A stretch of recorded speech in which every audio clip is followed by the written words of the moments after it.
প্রিয় দর্শক, কেমন আছেন সবাই? সবাইকে একগুরু এসপি ইউটিউব চ্যানেলের পক্ষ থেকে স্বাগতম। তো আজকে আমরা দেখব যে কিভাবে ক্ষীরার বীজগুলো জার্মিনেশন করতে হয়, অর্থাৎ কিভাবে ক্ষীরার বীজ থেকে চারা বের করবেন সেগুলো দেখাবো। তো দর্শক, প্রথমে আপনি বাজার থেকে যে বীজগুলো কিনে নিয়ে আসবেন সেগুলো এভাবে রোদে শুকাবেন। 1 থেকে 2 ঘন্টার মতো এভাবে রোদে শুকিয়ে নেবেন বীজগুলো। প্যাকেট থেকে ঢেলে এভাবে কোনো পাতলা সুতির কাপড়ের উপর রেখে এগুলো রোদে ভালোভাবে শুকিয়ে নেবেন। বীজগুলো এভাবে রৌদ্রে শুকানোর পরে তারপর প্রায় আধা ঘন্টার মতো আমরা ঠান্ডা জায়গায় রেখে বীজগুলো আবার একটু শীতল করে নেব। এবার একটি পাত্রে বেশ কিছু পরিমাণ জল নিব।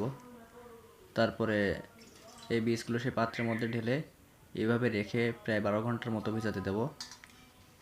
তারপর ভিজানোর পরে এই ভেসে থাকা বীজগুলো তখন পাত্রের তলায় জমা হবে এবং উপরে যে বীজগুলো ভেসে থাকবে সেগুলো কখনো জার্মিনেশন হবে না।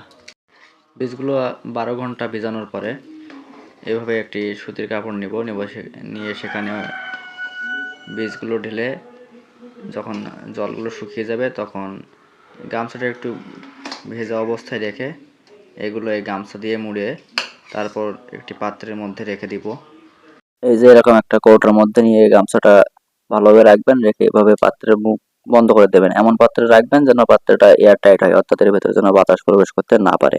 এভাবে রাখার 1 থেকে 2 রাতের মধ্যে বীজ থেকে কলা বের হয়ে যাবে। তখন আপনার যদি জমি প্রস্তুত থাকে তাহলে সরাসরি সেই অঙ্কুরিত দানাগুলো জমিতে পুঁতে দিতে পারেন। আর যদি জমি প্রস্তুত না থাকে তাহলে আমার মতো এভাবে অন টাইম কাপের মধ্যে দিয়ে চারাগুলো বের করতে পারেন।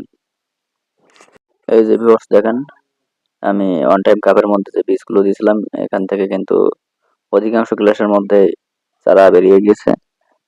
আর আজকে আমি আর কি, যেহেতু গাছের 2 পাতা বেরিয়ে গেছে এবং আরো কচি পাতা ছাড়ছে, এই কারণে আমি আজকে ছত্রাকনাশক স্প্রে করছি। তো এভাবে কিন্তু আপনারা চাইলে চারাগুলো বের করতে পারেন বা বীজের অঙ্কুরোদ্গমন করতে পারেন।